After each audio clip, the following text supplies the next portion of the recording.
I'll hand it over to John. Great, thanks. And we're good. Hello and welcome. My name is John August. My name is Craig Mazin. We host a podcast called Scriptnotes, which is about screenwriting and things that are interesting to screenwriters. I can't promise you that this is a thing that is interesting to screenwriters, but it's a thing that's very important to screenwriters, which is your contract. We'll make it interesting.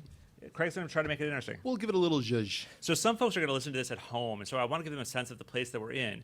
And we are in the multi-purpose room of the Writers Guild of America West building, and often this space was offered to us to record a show, and Craig said he wouldn't come here because this is where dreams come to die. Yeah, this is a brutal room. It was it's a perfect rectangle of doom. The carpet is just pediatrician brown, and it just always felt oppressive. It was always 3 degrees too hot. Yes. No air. And I walked in tonight, and oh my God, it's so much nicer. Yeah, let's give applause for this new room. This room has improved greatly.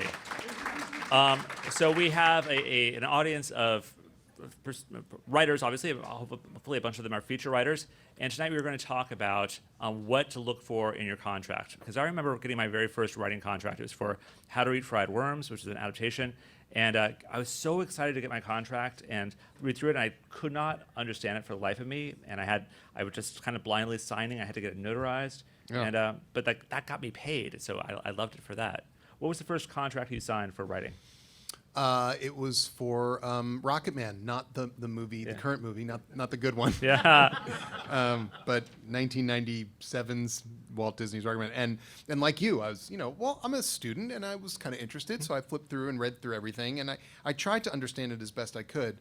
It did seem to me that there are a lot of things in here. I mean, we concentrate on how much we get paid, but there are a lot of things in here that actually do impact how we do our job, what happens to us in success, how we're taken care of, how we're not taken care of. So it's actually good to understand how this all works. All right. So over the years, we picked up some experience, but not nearly as much experience as the actual real lawyers on this panel.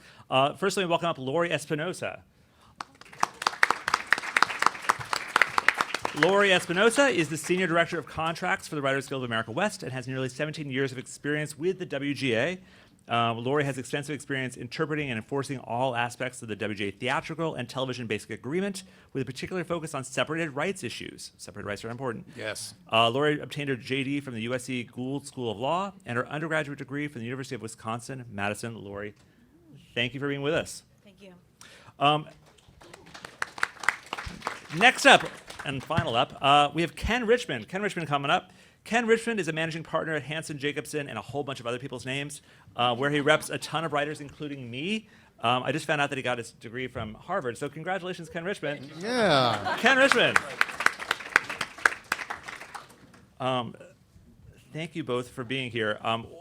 I thought the best way for us to actually go through this would be to actually look at a real contract. And so then I was daunted by, this is a 60-page document that we're going to be copying for 170 people in the room. That wasn't going to work. So in this room, we're going to be looking at some slides. And so the slides are behind us. We have in front of us a thing that'll be a PDF down the road that people can download. What we did is, with Ken's help, try to find sort of the very basic things you're going to see in a contract. So this isn't one specific contract. It's sort of an amalgam of different things. But it gives us a jumping off place for talking about the kinds of stuff you will see in your contract. So we're going to kind of go from page 1 through it, but just talk about the sections and see what's there and what are the important things to look out for if you're a writer. But before we actually dig into the contract, we should probably talk about the things that happen right before the contract. Because before you ever, so this is the long form, the dreaded long form, but before that ever happens, there's usually some sort of agreement and a deal memo. And right off the bat, you probably know, okay, well, how much am I getting paid? How many steps am I guaranteed? How many optional steps are there? What is the price per step?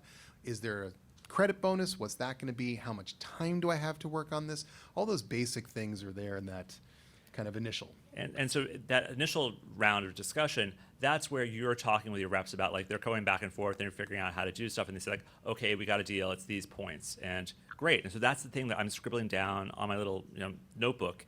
And then weeks or months later, I see the final contract, and that's Ken Richman who's negotiating this important stuff in the contract. So when I see the contract, I recognize those things that I'd written down, but there's so much more, and there's Ken's pencil notes over everything.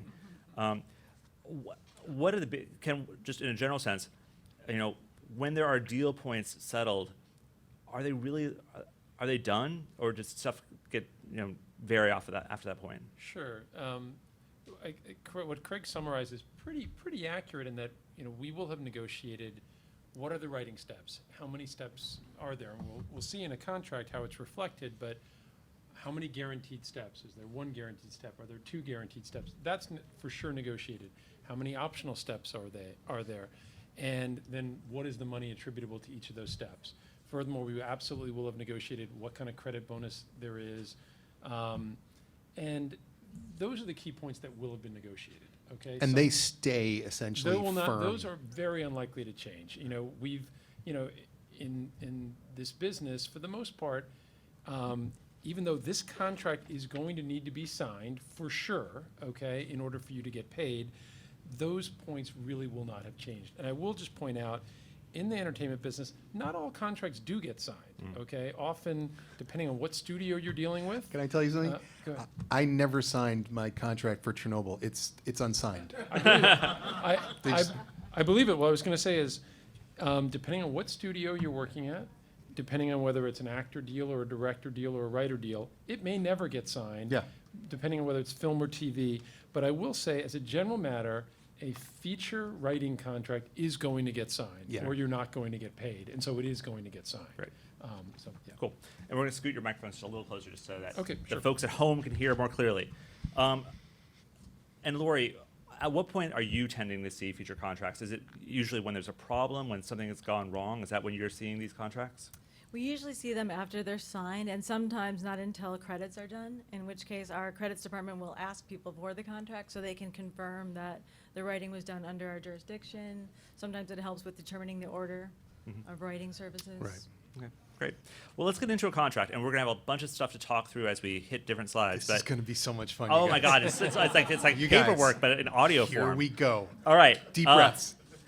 Your contract will start with something called a memorandum of agreement. This is the thing. And the stuff that I have redacted here is actually helpful. These are the variables that are going to get plugged in. So the date, who the studio is, in this case is Wet Dog Pictures, the writer's loan out corporation, the writer's name, and a project entitled Movie, so the name of what they are anticipating this being. Let's start with the loan out company. So my first deal was for Go, and it was just me. I signed it as me. I had no loan out company. What is the common perception of when a writer needs to have a loan out company today in 2019? When does that happen? Ken, what is the recommendation? Because it was because of you that I got a loan out company. So what is the advice now? Yeah, and I think different accountants, different business managers, and might give different advice. But I think generally speaking, once people are steadily working, feel confident they're going to have a steady income, it tends to be recommended to form a loan out. You get better tax treatment, you can take better advantage of deductions. And so I would say that the vast majority of clients with whom I work have formed a loan out by then. If it's your first deal, you're not sure when the next one's going to come, it may not be time yet, but we would talk about it. And we'd have a discussion of what do you think the next year looks like, what do the next few years look like, what's going on. Great. The thing about these loan out companies in terms of these contracts is you will see sometimes if you're signing a certificate of authorship, I assume you guys have seen those things, which can get you paid prior to the whole thing. A lot of times what they're asking you to test to is the essential falsity of the corporation. It's the corporation is hiring you and the corporation saying we promise he's going to do this or she's going to do this and they're responsible, and so it's just connecting the company to the person. Nice. Next up, you're going to see conditions precedent, not precedent. Ken Richman, tell me what's actually happening on this thing. So what's happening here is this provision is basically saying, here are some things that need to happen before you can actually get paid. All right. Okay? So generally speaking, the first of those is signing your contract. Yeah. Okay? And so that's there. The next thing that it says here is that the studio approves the chain of title for the picture. Okay? So this basically means if there's any underlying material, if they needed to acquire a book or an article or life rights, they're going to need to have gotten an agreement for that before they will pay you. And I should point out, that's really important because let's say you're writing a movie and it's based on a book. If they're still arguing with the author of the book or that person's representatives as to the terms of their contract, and that contract's not done yet, they're not going to pay you. Right. And I've absolutely seen situations where writers sometimes get impatient. They have a window of opportunity to start working, so they want to start working. And then I've seen situations where the underlying rights deals never close because the deal between the author and the studio blew up, and now the writer has spent a bunch of time working when they shouldn't have yet, and they never get paid. And that's really problematic. This is kind of our paragraph 1, red flag, right? This is right off the bat. This is something that you should look really, really careful at. This is a kind of clause here, 1.2, that you may sometimes say, no, I mean, come back when you have the stuff, or just say you have it now. And the other thing I would just point out is sometimes also in this conditions provision, you would have other people's agreements so for example, if there are producers on the film, if there's already a director on the movie, if somehow having you write was conditioned on an actor becoming attached to the project, those will be listed here as well. And so you definitely want to have a discussion with your representatives in terms of what's the status of those? What's going on to make sure they're satisfied? Because you cannot start writing. You cannot be paid for the writing you're doing until this is clear. Next up, engagement. Assign materials, separate projects. 2.1 says loan out. So we were talking about loan outs before. So loan out, they're not hiring me directly. They're hiring quote unquote films. Quote unquote films is then they're cutting a check to that company, but that company is just me. And if your company says something, it's like you saying it. And if you say something, it's like your company saying it. Mostly, quote-unquote, films is a way for me to shield profits from Craig Mazin on T-shirt sales. That's really what it is. Any red flags with loan outs, it's there because it's there. I'm not super worried about that provision. Assigned material. This is a red flag for us. For assigned material, a lender and artist acknowledge and agree that the results of artist writing services shall be based and derived from the assigned material, including without limitation the following, and there will be a list. Craig, you've encountered this. Well, sure. So sometimes what the assigned material is. You're coming in and somebody's saying to you, we need you to rewrite something. Well, right off the bat, one piece of assigned material is all of the scripts prior to your employment. If it is an adaptation, if there's a novel or it's a remake of a movie or a song or something, that would all be there. But this is incredibly important because sometimes writers think they're writing something original and they're not. Because the studio will occasionally assign material that they didn't know they were being assigned. And this becomes a huge issue when it's time for credits, because the way the Writers Guild evaluates credits, there's what they call an original project or a non-original project, though there's nothing to do with the quality of your writing. That's entirely about this. If anything is assigned material and it is of a story nature, they're going to move it over into the non-original bucket. It's a whole different set of rules. You are not entitled to a guaranteed share of story credit. And you will be behind this in line chronologically when it comes time to determine credit. Laurie, you must encounter this. Yes, and it can also impact your entitlement to something called separated rights, which we'll probably talk about a little bit later. It essentially is a benefit of the Guild agreement that goes to the writers of something original. So if there is something of a story nature assigned in the contract, it can definitely impact that, and it changes the rules for the writer even being able to get separated rights. Yeah, and I should also just point out, sometimes even when technically there have been prior writers, the creative executive or someone may have said to you, I want you to throw that out. I don't want you to pay any attention to it. I just want you to start from scratch, okay?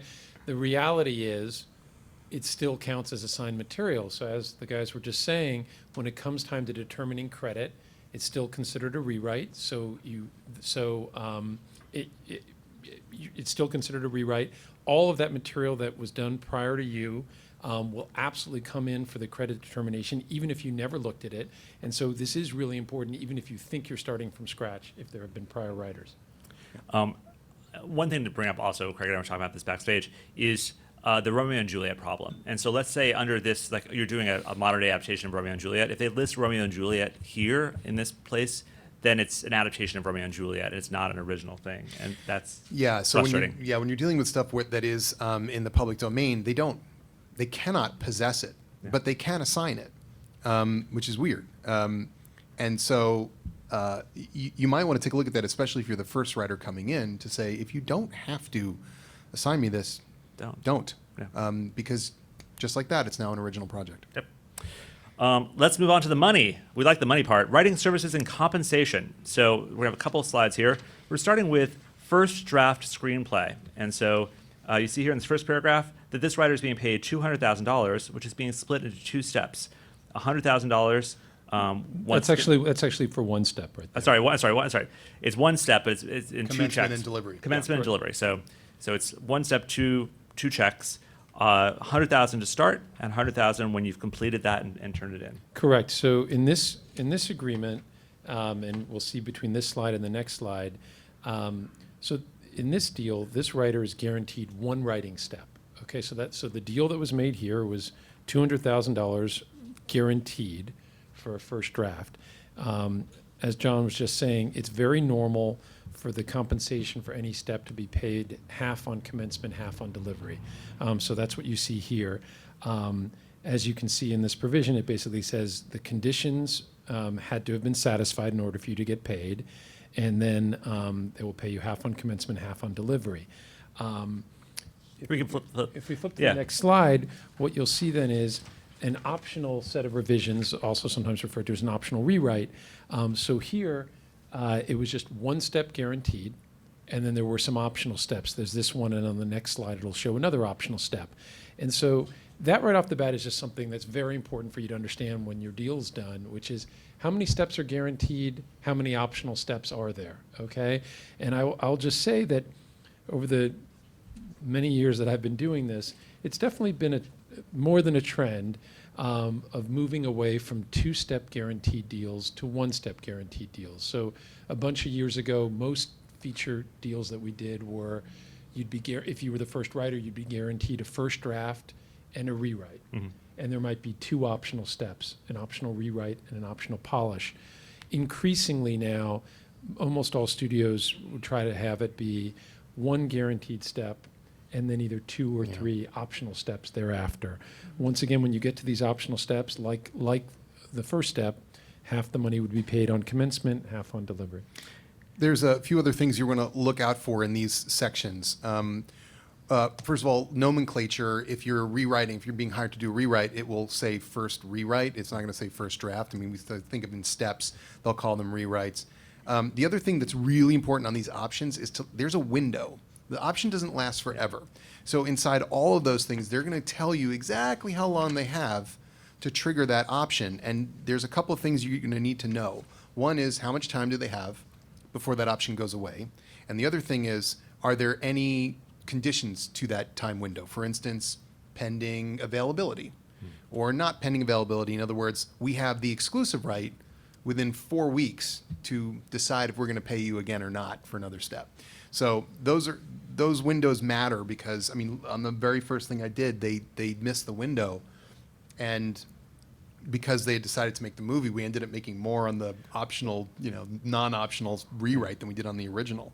The other thing that comes up here too, Craig, is that it'll set forth whether these optional steps need to be done in order or whether they can do it in whatever order they choose. You want in order. In order is generally considered preferable to the more protective of the writer because the in order means, hey, we're going to go from a first draft to a rewrite to a polish. Usually those are, that's in descending order of how big the step is and also how much money you're getting paid for them.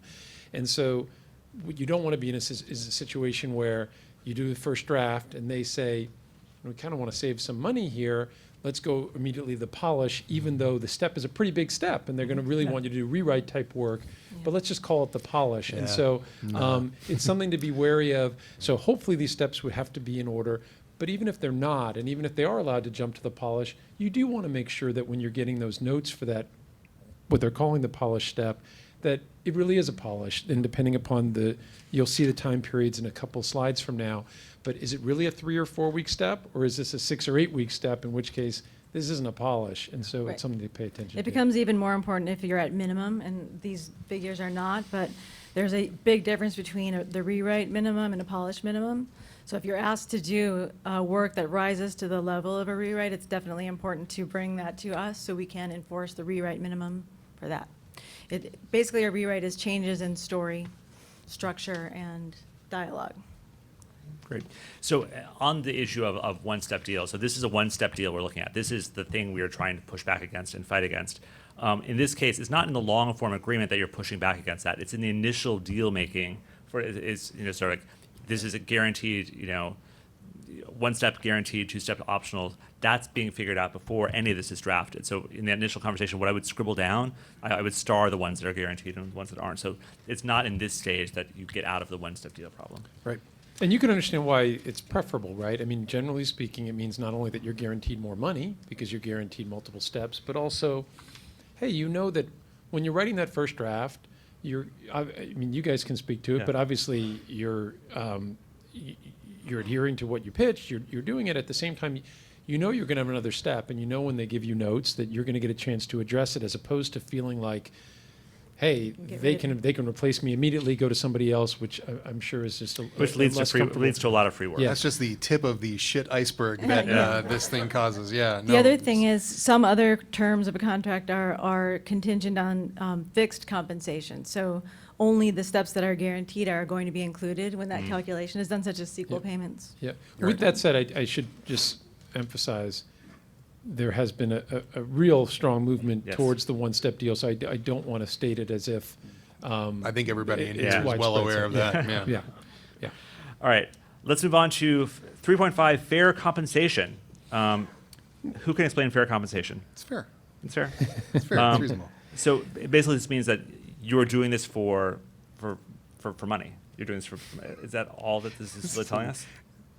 Yeah, I mean, essentially, this isn't the most impactful provision, but basically it's saying, hey, look, you understand that even if this movie's never made, even if this movie is made and you don't get credit on it, and therefore you don't get a credit bonus or a profit participation, if all you ever receive is that guaranteed money that you were paid for that first draft, it was fair. That Great. was it, and you're not going to come back and complain. Right. All right, 3.6 is your bonus. So let's say the movie gets made, you get a bonus.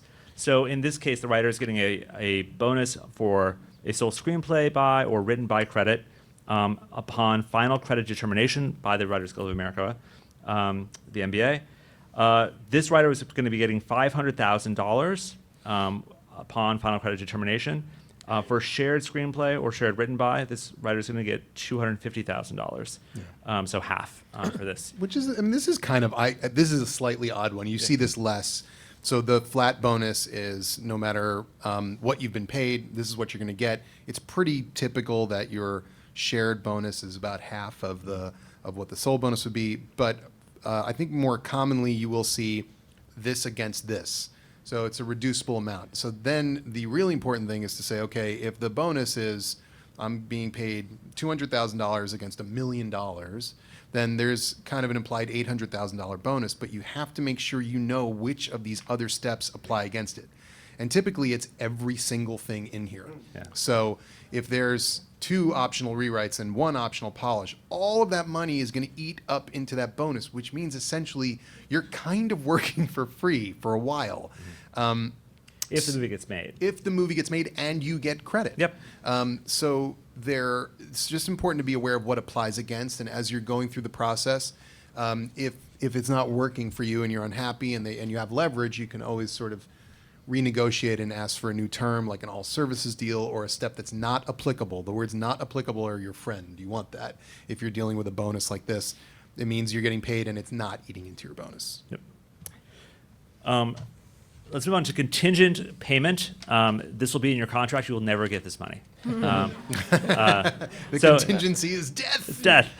So this writer is getting a contingent payment equal to amount of 5% of 100% of the contingent proceeds of the picture. There's also a definition of what the contingent proceeds are. Yes. You won't get it. It's attached to your contract. It's very large. You've seen the booklet that they attach on there of their boilerplate, all of which carefully explains why you're not getting any of it.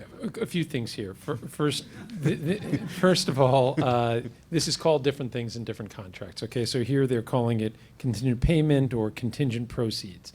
Net This profit. also referred to as net profits, net proceeds, defined contingent proceeds. Just different studios have different names for them. I mean, as the guys said, it is extremely standard for a feature writer agreement to provide for a 5% net profits participation for sole credit, or a 2.5% net profits participation by whatever name for shared credit. As a general matter, you're right. Very few movies hit net profits. It does happen. It absolutely has happened. I absolutely have had a bunch of clients who have hit net profits as writers on films. Usually it requires, this is not shocking, No. it usually requires a movie that didn't cost a ton to make, that didn't have a bunch of gross players in the movie, and the movie had to perform, beyond wildest dreams, okay? Which absolutely happens, Sure. but not terribly often at all. Don't count on it. Don't Yeah. know. Have you And had also, to it's not a audit- negotiable term Have you had to anyway. audit companies? in that Absolutely, situation? and in those situations, in the context of most movies that either are paying out profits or are close to paying out profits, usually the profit participants, which wouldn't just be the writer, it would generally be the writer in conjunction with other profit participants, be it actors, director, producers, would jointly hire an auditing firm to look at the books of the movie, and it's pretty common practice, and keep everybody honest, and to hopefully turn some stuff up. Great. Next, general terms for writing services. So this is actually the page I probably flipped to most in my contract, to see sort of like, what was actually guaranteed, what was here. It's listing first draft screenplay, 12-week writing period, a 4-week reading period, first set of revisions, which is an option, 10 weeks and 4 weeks, then polish is 4 weeks and 4 weeks. I will look this up because I remember, like, where am I at in this deal? Sort of what step am I on? How long do I have to do these Yeah, things? and a few things that are important here. Once again, let's just be clear. Under first draft, it says start of services is upon satisfaction of the conditions. Okay, so you're not technically supposed to be starting until those are satisfied. You're not going to get paid until they're satisfied. As John was just saying, it specifies the writing period for each step. Obviously, it's in declining number of weeks as the steps get smaller. The reading period there corresponds to what Craig was talking about earlier about option periods. So basically, in a situation like this where there are optional steps, they have to exercise that optional step within those 4 weeks, that 4-week period of delivery of the previous step. Otherwise, they lose that option. As we're about to talk about in a couple slides from now, if they have the right to exercise the step, but postpone it, okay? And we'll talk about what happens if they do that, but they do have to exercise their option within 4 weeks. And that's going to roll us right into exclusivity, which Yeah. essentially tells you when you are required to only work for them. And they, this is like all these things.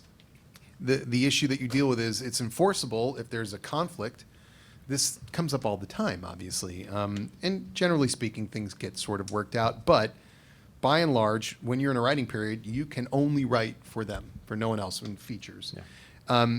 And in the reading periods, those 4-week times, it's typical that it's not exclusive, that you can go and do something else while they're reading there. But then when they exercise their option, the question is it subject to your availability, or do you have to come back after those 4 weeks? And those things get worked out in exclusivity. Again, this is a kind of a red flag one. You want to be as not exclusive as you can be. And generally, I'll say that when we are negotiating deals up front, so before we've ever seen paper, usually we will bring up the issue of carve-outs from the exclusivity. So just when we're negotiating what's your compensation, what are the bonuses, et cetera, we would also say, oh, by the way, John has these pre-existing obligations on these other projects. Those need to be carved out so that even during the writing periods when Right. you'd otherwise be exclusive, he's not exclusive, okay? And sometimes it's, hey, look, he's not exclusive, but he's still going to comply with these delivery periods. Or in other instances, when it's crystal clear that there's no way you may not be able to comply with this if you get called on back to your TV show and you have to spend a bunch of time on it. There may be instances when we have the ability to extend time periods as well. Right. But, yeah. Great. Point E, commencement of services. Lender and artist acknowledge that only an authorized business affairs executive of the company has the authority to commence artist services. So when the studio executive says, oh no, go ahead, start writing, they're not the person who's authorized to do that. And this is a point in the contract to make that really clear, that the creative executive can't commence you. It really is, the studio business affairs has to do this. And you must encounter this a lot. The Laurie. NBA actually requires the name of the person who's authorized to commence services. I noticed that this agreement doesn't have that. It's not supposed to be generic. Yeah. Or maybe it has it somewhere I think else. I think John may have cut it off, Yeah. but I Okay. think it goes on to say it, but yes. Okay.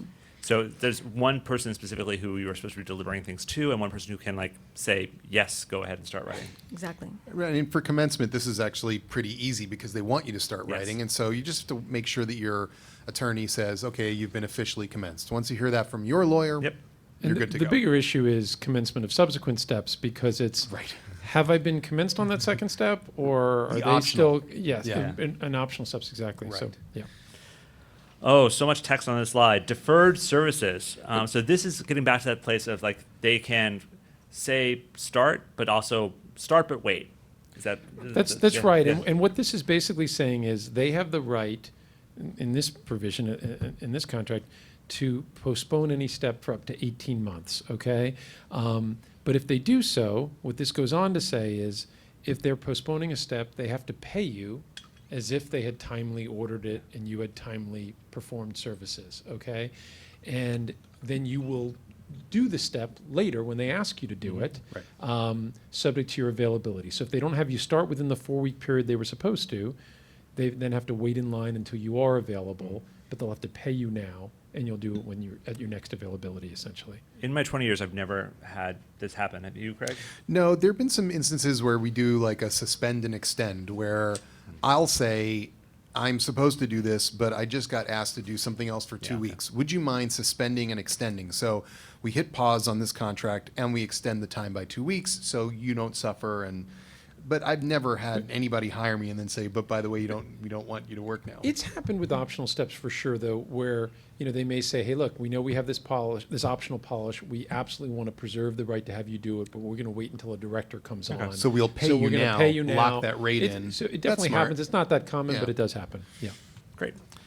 Next up, first opportunity. So let's say the movie gets made, and let's say you got credit on this movie, probably sole credit on this movie. Yes, sole credit on the movie. This writer, for within 7 years after the initial general theatrical release of the picture, they have to come back to you for sequel or prequel, remake. Ken, is this a standard thing you're going to see in a lot of contracts? Yeah, a couple of provisions. So what you will absolutely see is it's pretty standard that if you get sole credit on a movie, then you will get the first opportunity to do certain derivative works, film or TV derivative works. I will say that, the exceptions to that become if it's based on library material. So sometimes you will get this first opportunity if it's based on significant library material, but often studios will say, look, we're not giving it in that sort of instance where it's a big franchise film that you didn't create, and so you may not have it. But as a general matter, you would, and it would there'd be a certain circumscribed amount of time. Here it's if they're developing it within 7 years of the prior film. It's if you got sole credit, you have to be available when they want you to, and often there are certain parameters to the effect of, hey, look, as long as the budget of this film is intended to be similar to the prior one, they can't offer you any less money than you got on the first one. Pretty normal provision here, though, yes. And Laurie, in a case where somebody does get separated rights because they write an original screenplay and they have story by credit, Yeah. separated rights cover a little bit of this too as well? It only covers the sequel payments, not the Sequel opportunity payment. to write. So this Got is it. a key term to negotiate, Got for it. sure. Thank you. Great. So just to make sure it's all clear, if you have separated rights on a thing, you're going to get paid money for that derivative work, but there's no guarantee that you're going to be the person writing that derivative work. That's what you're saying? That's correct. You get a sequel payment. So essentially that means if they use one of the characters that you created in that original film in a sequel or a prequel or whatever they want to call it, a new and different story, then you're entitled to a minimum payment. And oftentimes there's a above scale amount in the contract as well. Great. Same applies to TV. TV, So, yeah. I mean, there obviously wouldn't be a floor of the prior deal, and often this provision will require the approval of the relevant network as well. But yes, you would generally get a first opportunity to do the first TV production as well. Fantastic. Next up, with this point C, it has some definitions. It says solely for the purpose of determining artists' first opportunity rights under this previous paragraph. It's defining what a sequel and a prequel means.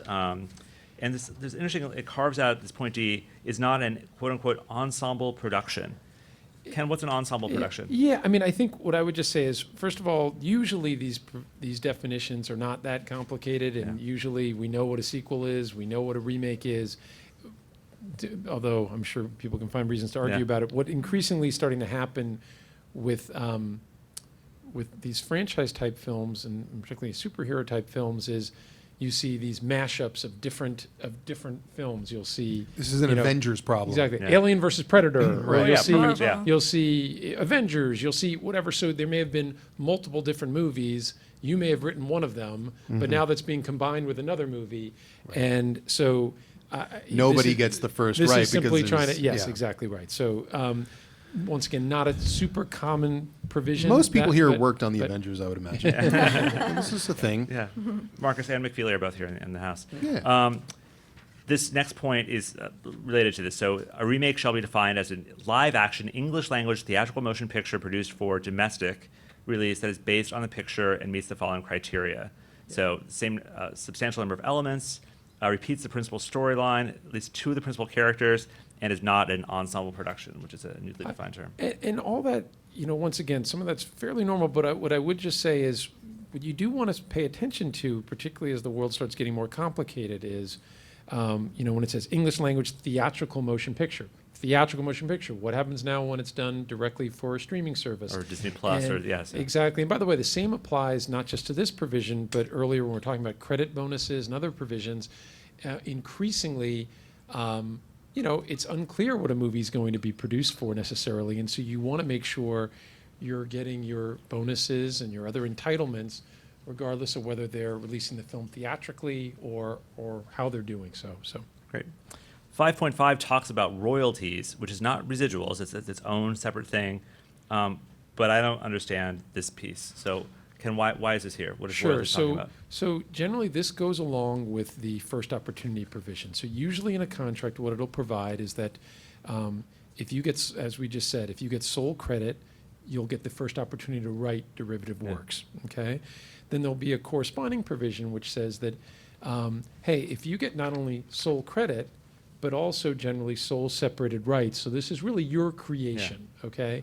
Then if there are subsequent productions, remakes, sequels, or TV productions that you don't wind up writing, okay, either because you weren't available, you couldn't make a deal to do it, or whatever the reason is, they still have to pay you certain money as a result. So what this goes on to say is, if you look at the sequel provision, which is, right there, what that says is that if they do a sequel to your film, they will, and you don't write it, you will get paid half of the compensation you got paid on the first And film. these are called passive payments, is that right? Correct. And this is an above scale example of a sequel payment where if you have separated rights, there is a minimum for that, but this is more than that.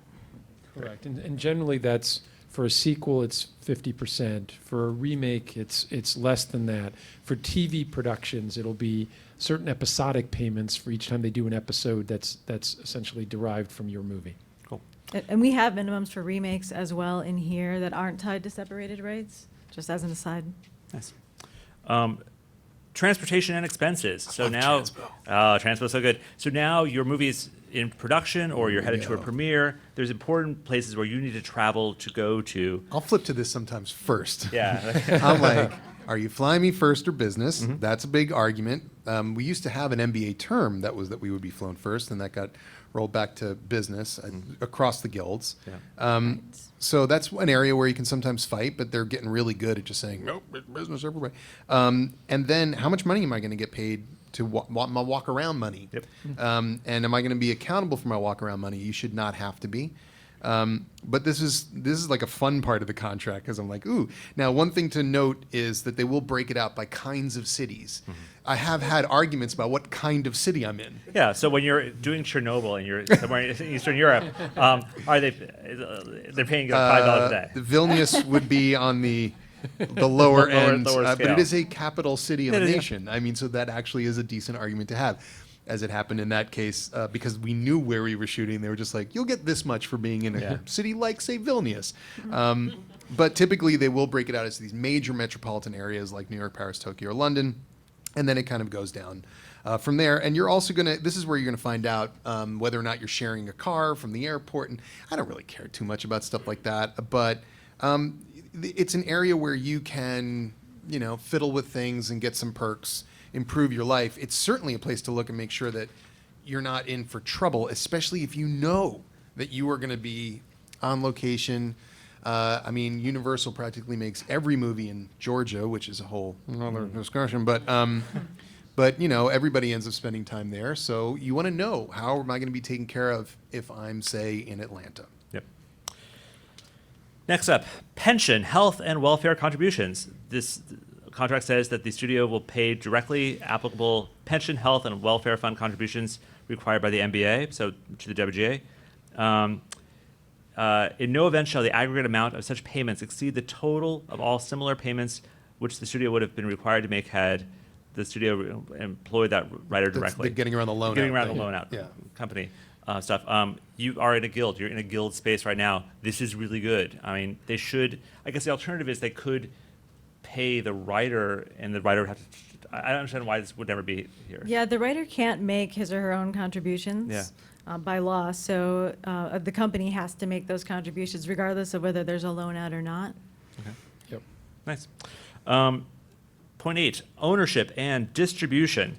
I take this to read that this thing that you're writing, they own it, and they. This is the big one. Yeah. This is how they built Hollywood Yeah. on this paragraph, which says, you're not writing it. You've been commissioned to write it. Even if it was your idea and you brought it to them, even if you've already written it Yep. and you're selling it to them, we engage in this. And look, the upside to this is, because it's a work for hire, that means you're an employee. Because you're an employee, you can be in a labor union. So there's some good upsides to this.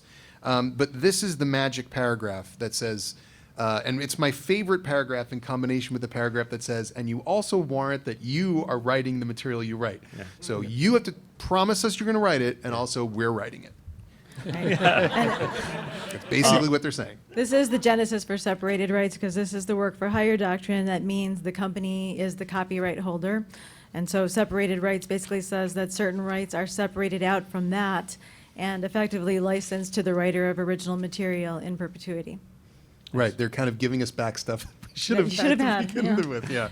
Nice. Begrudgingly. Begrudgingly. Yeah. But we should acknowledge that it's good this paragraph is here, because without this paragraph, we cannot be employees, and there would be no union. Like, this is a foundational thing that we need to have exist. Yeah, and that's why we have, the whole concept of residuals was essentially to simulate the royalties we would get if we maintain copyright.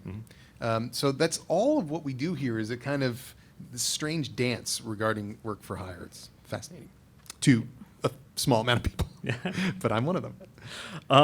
Featurette, point number 9. Oh, yes. So these are all the bonus materials and other things that could use your material, but that aren't the main thing. And are there important negotiations here, or are they just protecting Not themselves? really, and also what this is also saying is, hey, look, if they've shot some behind-the-scenes footage that you happen to Yeah. appear in, you're giving them the right to, unless there was something particular going on, it's not something we would generally talk too much about. Cool.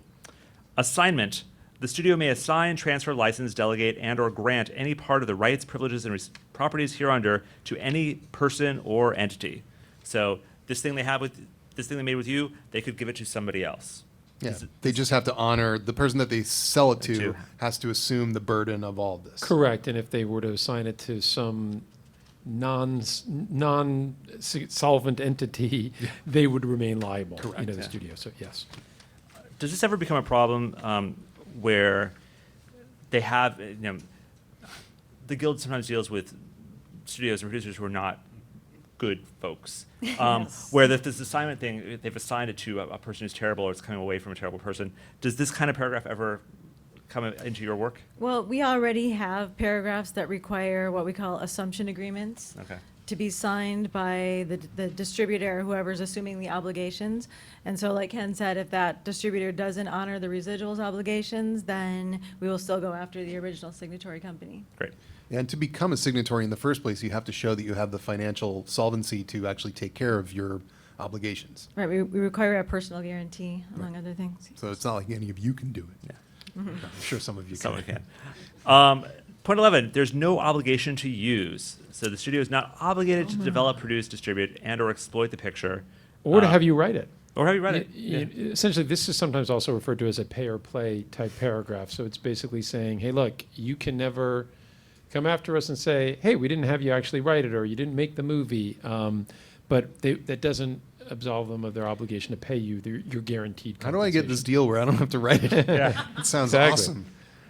There have been a couple of times in my career where, like, either a step, like, things just sort of fell apart, and they still needed to pay me out for stuff. Yeah, it's nice.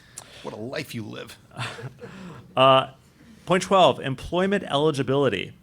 So you will have to prove that they can hire you legally in the United States to do stuff. And so they'll ask for an identification. It's really unclear to me sort of like why some studios want everything and other places just like, just sign here. But sometimes they ask for a lot more documentation They than keep other them places. on record. So, like, Yeah. every now and then some studio will say, oh, you got to update your I-9 because after some certain amount of time, we think maybe you stop being a citizen or something. I don't know. But it's basically just that you can legally work. Point 12.12 is services outside the U.S. Lender and artist acknowledge and agree that artists shall not render services under this agreement outside the U.S. unless and until, and there's some conditions here, as more things do go overseas, this could become a factor for certain peoples. Yeah, no, for you? I was there. And so one of the interesting things about working overseas is the guild, and correct me if I'm wrong on this, Laurie, has jurisdiction over writing that happens here in the United States.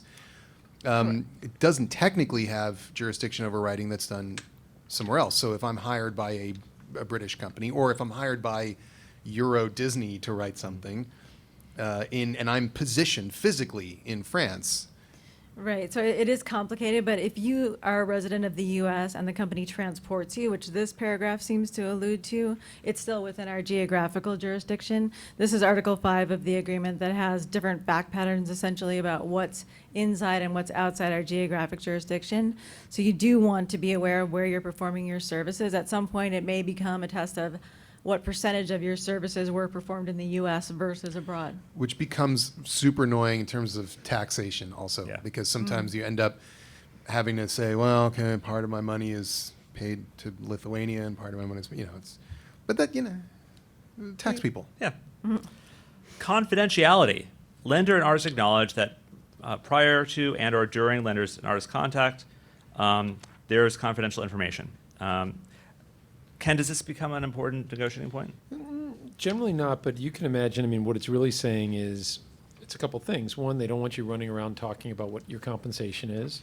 But two, also, you shouldn't be out there Sharing your publicizing the film, pages, sharing pages, giving secrets away, that kind of thing. Spoilers. Yeah. Spoilers. So I didn't say this thing about compensation. So is it saying that I'm not allowed, would I not be allowed to talk about how much I got on a project?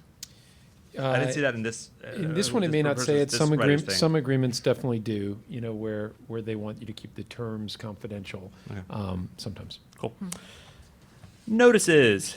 Any notice pertaining hereto shall be in writing, and it's saying they can send it by mail, cable, or fax or telecopy. Usually cable. Cable is how I like to get all my stuff. Telegram is the best. You are no longer working. Stop. But where this cuts off would be the address of who notices should go to, and that's important to be in there. And if you had it, they should in theory still be sending it to the addresses that's there. And if that's no longer the person who's representing you or the place it should go, make sure that gets updated. Yeah, and notices, the biggest problem that we have with notices comes down to credits. Yep.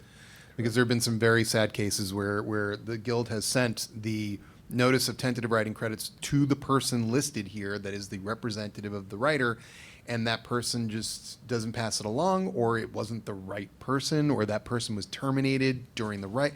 Yeah. So you just got to be really aware of that one. The most important thing there is going to be credits, I think. Yeah. Because there's a very quick turnaround in terms Yes. of finalizing the credits. Correct. And if you suddenly 2 weeks later, someone calls you up and says, so it's over. What's over? It can happen. Insurance. Lender and artist shall be covered as an additional insured on the studio's errors and omissions insurance policy. You want that. That is good. That is required in here, by Great. the way. Indemnification. Yep. Nice. Indemnification is what's indemnification? Okay. Help me, I don't even know. Indemnification is basically saying, usually this will go along with another provision called representations and warranties, Yeah. where essentially, well, in general, you're saying, as you said earlier, this is original to me. I'm the person who wrote this. I didn't steal this from anybody else. And you're generally saying, but if I did, Mhm. if I stole this, or if I've breached those representations somehow, I'm responsible, and I will indemnify you, studio, for any Right. expenses or liability you incur. But on the flip side, and that's what's addressed here, you, studio, are going to indemnify me and protect me if there are any claims against me in connection with the film Right. that didn't arise from my breach of my obligation. And there will be. I mean, if there's a movie that's a big movie, inevitably somebody is going to wriggle out from under a rock and say, you stole my blah, blah, blah. And then the studio has to bat that away. You are not on the hook for that sort of thing. I don't know, honestly, I don't know of any writer that has ever actually committed some kind of plagiarism or fraud and then been exposed Yeah. because of breach here to be on the, we don't do it. Nope. And they protect us. Crediting. Overscale cash payments for writing services, any credit bonus, and or any contingent payment paid to lender in picture shall not be credited against residuals, which may become payable to lender and artist for picture. Basically, the money they're being paid, they can't take the money they've already paid you out of your residuals. That's, Yeah, they can't chew into that. No. That makes sense because residuals are a Yeah. different thing. Right. The premiere. Congratulations. You get to go to the premiere. We talked about the premiere. We talked about the Aladdin premiere. If you, in this case, if the writer got sole or shared screenplay by credit or written by credit, they get to go to the premiere. This case. here's This where writer. you find out what they really think of you. Yes. So this writer, let's see, artist in one non-business related companion. 2 tickets. 2 tickets. That's what you get. To the U.S. celebrity premiere. You're getting 2 tickets to the movie you wrote to be at a theater filled with people that have nothing to do with the movie. That's basically the deal. But it will detail what the transportation and hotel might be if the premiere is at a distant location, because sometimes it'll be in New York or somewhere else. Yeah. So, this is an area where somebody like Ken can, if he knows, like, okay, my client would love to take his family or some friends, this is a place where you can, grind them a little bit. But, the attitude of the on these things from the studio is the premiere is not to celebrate your genius. The premiere is to sell tickets. Yeah. And sorry, you this don't sell nothing. So, and so that's why they're a bit cheap on it. But they don't seem to be that stingy when it comes to producers, do they? No. Point 19, you get a DVD. You get a DVD of your movie. Congratulations. You made your movie, you get a DVD. You don't have a DVD player anymore? No, Or- I have not in my house. Also, they don't sell. They don't send them. No. No, No. they've Never- stopped. never- They know we don't want them. No. They just stopped. Point 21, The Cure. No, just A Cure. On a one-time only basis. I read through this paragraph 2 or 3 times and didn't really get it. So, I wouldn't Ken get worked up about it. It's basically saying if they would otherwise say that you've done something wrong, you Mhm. breached something, you were, you didn't comply, they have to tell you, and you get a chance to correct that mistake. Right. I can't think of a situation Yeah. in which that's really come up so you in get this, in this so context. you get one whoops. You Yes. get 2 days to buff that out. Point 22, WGA MBA. Artist services hereunder shall be subjected to the terms of the MBA. At this point, Laurie points to her big purple notebook, spiral bound. This is our MBA, the Pretty. basic agreement, which has all the rules of how the Writers Guild and the studios do stuff together. Right, and this is an agreement between the guild and the studios that's enforceable in the same way that this agreement is enforceable. So we have 2 things going on simultaneously, but in no event can an individual writer agree to something that is less favorable than what's in the minimum basic agreement, and that's the whole point of it. So even if there were something in the agreement, and oftentimes there is something hidden in the standard terms and conditions or somewhere else that is a violation technically of this agreement, it's not enforceable by the studio because they've agreed to do this. Yep. So you can't go lower than this. This is the base.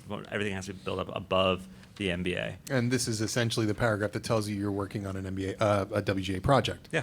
You are not allowed to work if you're in a covered work area. You can't not have this in your contract. Right, and by the way, making sure the company that's listed in the contract is signatory is a critical thing. It's not Correct. always a studio, and you might not always be absolutely certain that this particular entity is signatory, so you can always call the signatories department to confirm that. Yeah. this wouldn't be a Scriptnotes podcast if we didn't rail on Bob Weinstein once. And Let's go. Here we go. Here we go. And Everybody line up. my second project, they tried to hire me under the non-signatory thing. I'm like, no, I am a guild member. You have to hire me under their signatory branch. That's weird because their adherence to ethics is notorious. Not sure what happened there. Now we get to the exhibits. Exhibit A, Writer's Certificate. And so this says, as of date, the undersigned certifies that for valuable consideration, basically there's an agreement here between movie, Wet Dog Pictures. You're paying me to write it. Yep. You're paying me to write it, and I'm writing it. And this is the thing that the invention of this is the greatest because I don't know when I started if they had these frequently. I mean, basically, the certificate, which will be, they vary at the different studios, but a very short document which basically just says, hey, we own what you're doing, and you represent more, you didn't steal it from anybody else, et cetera. Because usually what the studio may do is they may take this, may file it in the copyright office, and it's just a simple document that doesn't have any confidential terms, doesn't have any money in it. It's just their way of putting out there publicly that, hey, we own this thing without having to reveal any private and then details. that in turn gives them the comfort to pay you your commencement, even though, somebody like Ken is trying to figure out how many, dollars you get for a trip to Tokyo, So because that can take a really long time, and every one of these contracts I've ever had, my lawyers redline through dozens of things. I mean, it's a real, and some of these things are important, but if you really have to wait for this whole thing to be done, it's months will go by. Or as we said earlier, it never happens. Yep. Exhibit B is a thing I've never had to actually do. Procedures for annotating the screenplay. You had to do this for Chernobyl. Yes. This is marking up sort of the stuff that is in your script. Who are real characters? What are real places? What you've changed and where you've consulted to get the information in this. So I know you had to do this for Chernobyl, marking up where all this stuff came I was from. back in 11th grade, and I was doing a bibliography and citations and everything because, it was the company had their own person that goes through it and does his own thing of like, okay, yeah, you didn't make this up, because they're protecting themselves against you defaming people or you just saying things that are wildly incorrect. But you may have to do this, and this is something that I think a lot of people are caught unawares. There are people that will help you do it. There are people that can be hired to essentially assemble the annotated screenplay for and with you. But if you're working in a space where you are adapting or representing true facts, someone's life history, you're going to be on the hook for this. Right, and that ties into the representations and warranty section that you were mentioning earlier. And the company is supposed to notify you up front if you're supposed to be annotating. Yes. Yeah, because usually in those reps and warranties, it will say, hey, you're not writing about a real person unless you tell us you are. Exactly. Okay.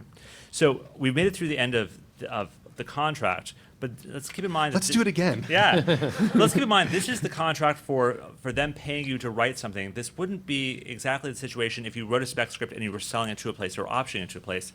So Ken, could you quickly talk us through what other things would we see in a spec sale or thing? Would it be a separate contract completely? Sure, depends on the studio. So if you're selling a spec, it might be one contract or it might be two. So if it were two, you might have one which is essentially called a screenplay purchase agreement, or if it were an option purchase agreement, and it would be an option purchase agreement, and then separately you might have a writing agreement. Great. Okay, and so the writing agreement would look very much like what you just saw, and the purchase agreement, not terribly complicated, other than there's a purchase price for buying the script, and then it would have a whole host of assignment type language where you're assigning all rights over to them, once again featuring representations and warranties and indemnities.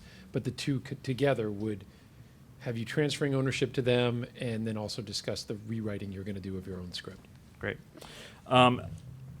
Because we're at the Guild, I'm going to talk a little Guild stuff here. The start button. Just show of hands, who here knows what the start button is? Future writers. Oh, that's better than I would have guessed. That's Who good. here has used the start button? There's a shorter number. All right, but let's talk through like how this ties in with your contract, because the start button is a service that's on the website right now. With the start button, when you start writing on your future project or pilot, it also works well. You're going to go in, you click start button, you say create new project. You're going to create a new project, and you're going to go into a little fields and fill stuff out that says what the title of the movie is, who it's for, The person authorized to accept delivery per contract, exactly the thing that Laurie stressed, who the producers are.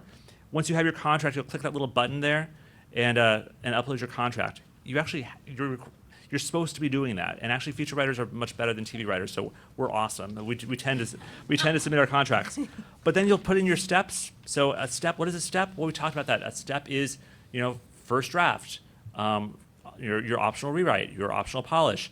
You're going to put that information in and say how long you're expecting to be working on those things, and it'll kick you back an email when that time is about to run up. So they're like, hey, how's that going? Is everything good? Is there a problem? Do you need the guild to help come in? Because TV writers, they get paid on time because they are making a show every week. Feature writers, we don't get paid on time because they just don't. And so we want to make sure that people are getting paid on time, and the way we can do that is by using this and letting the guild be the bad guy at times. Your reps should be the bad guys, but sometimes your reps aren't doing a great job being the bad guys. So These reps you speak of.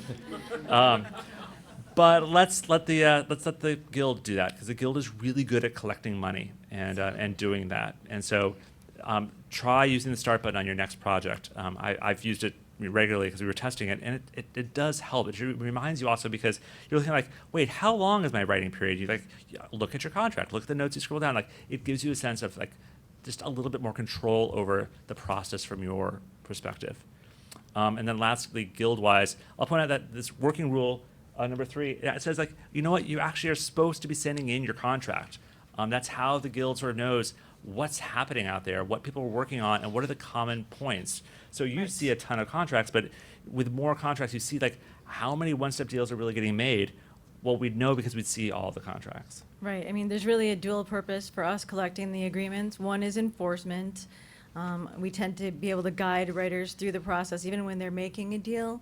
But especially after they've made a deal, we can check to make sure the terms comply with the MBA, and we can enforce it. And really also another major purpose is just gathering information to support the guild's strategic goals. Just like you said, what's happening in the industry, what are the trends, and what are the problems that keep arising. Yeah. That is it for our official presentation, but we do have a few minutes to take any questions. If people have questions, so how about you? And if you want to go over to that microphone so we can actually all hear you, that'd be fantastic. Craig says he's going to the bathroom. We'll see if he returns. Yeah, I don't know if that has to do with favored nations. Mhm. Would that be something that's in the contract, favored nations? And the other thing with the start button, if that would be if you're already, in other words, if you're already in the process of you getting paid, Mhm. or is the start button like if you're writing a spec script but nobody made a deal yet?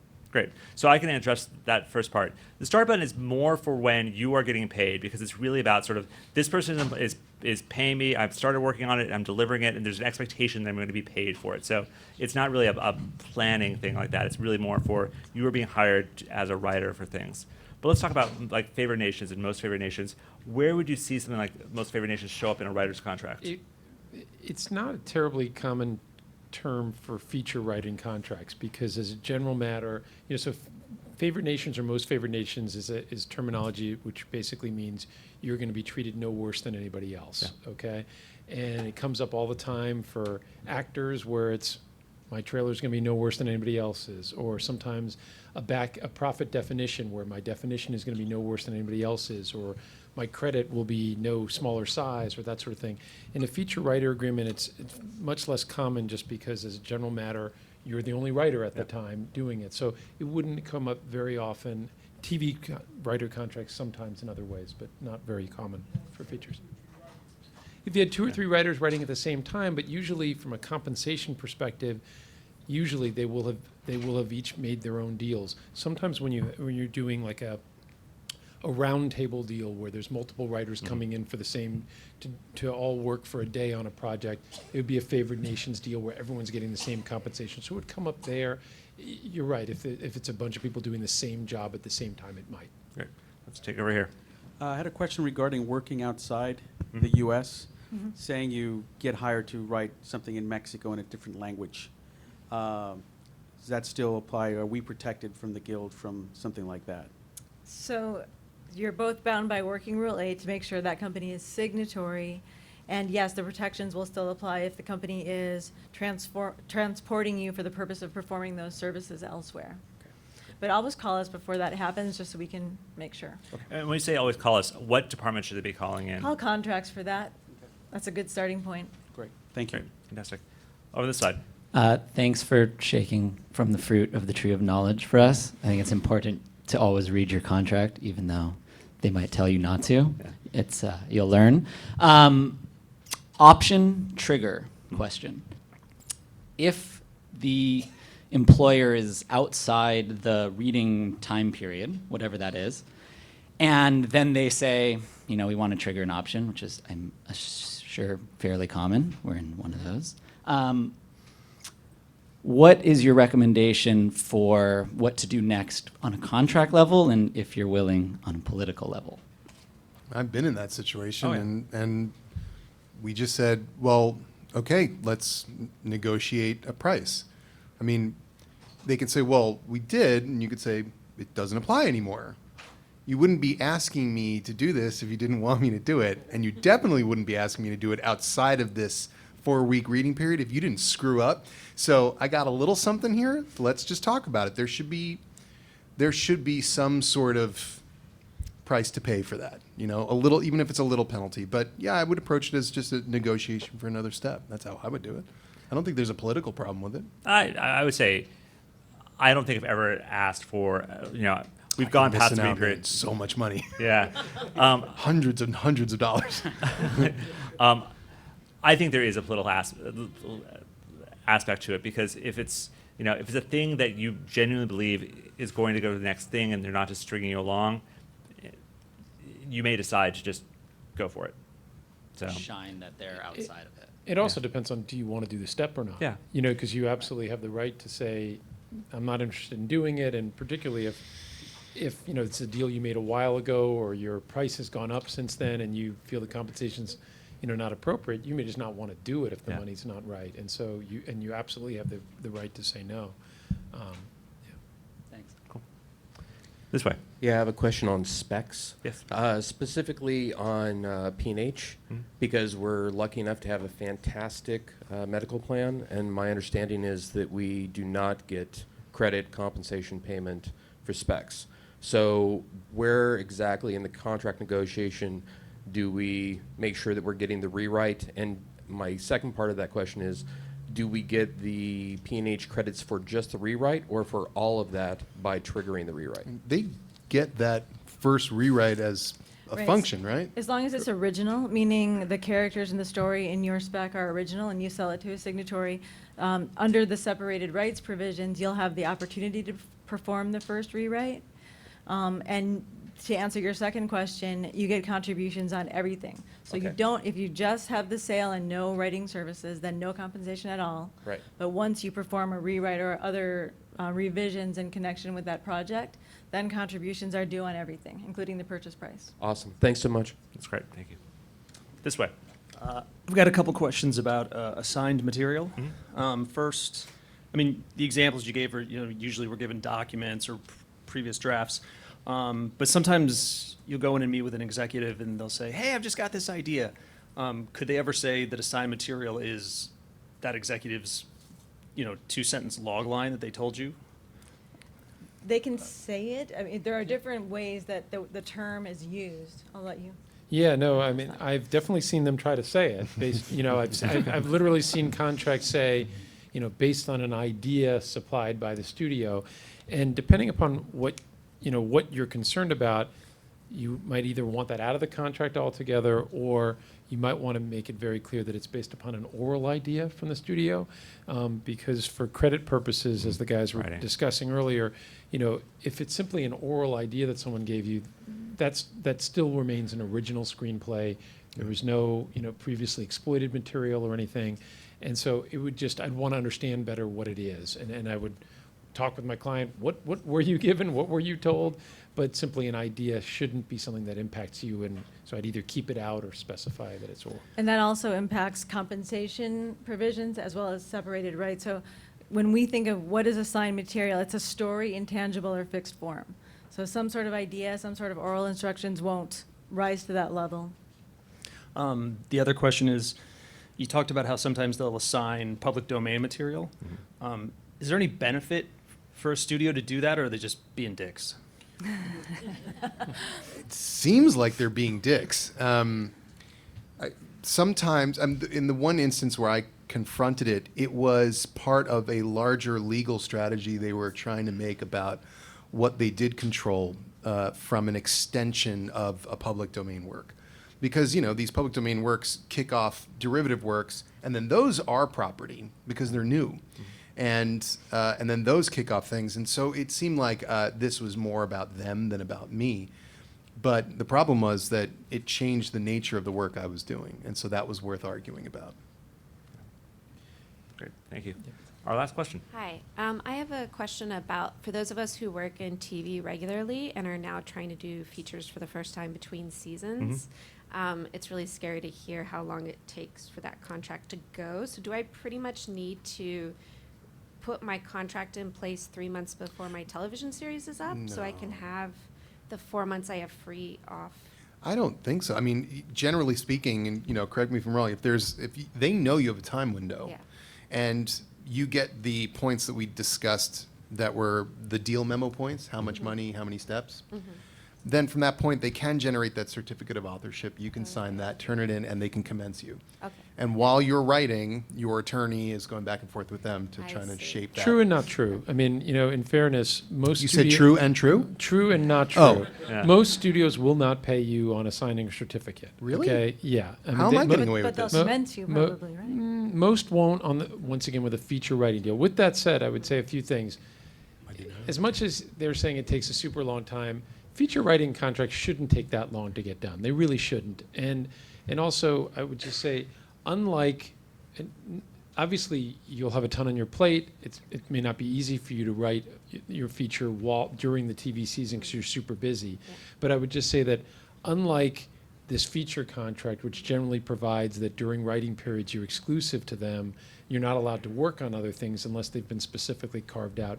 Generally, not always, but generally a TV writing contract wouldn't make you exclusive in movies, so that you would be allowed to work on the movie while you're in the season of your TV show. Some studios try to overreach and say that you're totally exclusive during the season. Depending upon the studio, depending upon the show, your stature, what have you, that can usually be changed, okay? But I don't know if that answers the question in part two. Great, so I'll have time, hopefully. Yeah, I mean, you can figure. I mean, I think we've learned is that most feature writers are also TV writers these days. So that is the new normal. Is that most Okay. folks are working in both, Yeah. and so you're entering into a place where many people have gone down this before. And we mentioned this thing didn't carve out any specific prior things, but your feature contract would probably acknowledge that you are on a show or that there's some other commitment that you have that could delay some things. And you So- probably also want to check your series contract too regarding the Yes. exclusivity provision, just to see what it says. Okay, great, thanks so much. I want to thank Ken Richman and Laurie Espinosa for all their expertise. Thank you, guys. My pleasure. Craig and I often play lawyers on the show, but Yes. we don't actually know what we're talking about in some I things. feel like I kind of do. Yeah, I so feel like I could get he's away kinda- with it. He's kind of a I'm doctor. kind of a doctor. Yeah. Kind of a lawyer. Yep. Yep. I want to Kind of a thank. nuclear physicist. He is a nuclear physicist. now. Kind of. I want to thank Albert Munoz for putting together tonight's production. Thank you very much for this. Thank you, Putting guys. this together. And thank you all for coming out. This was a great little session. Thank you very much. Good night.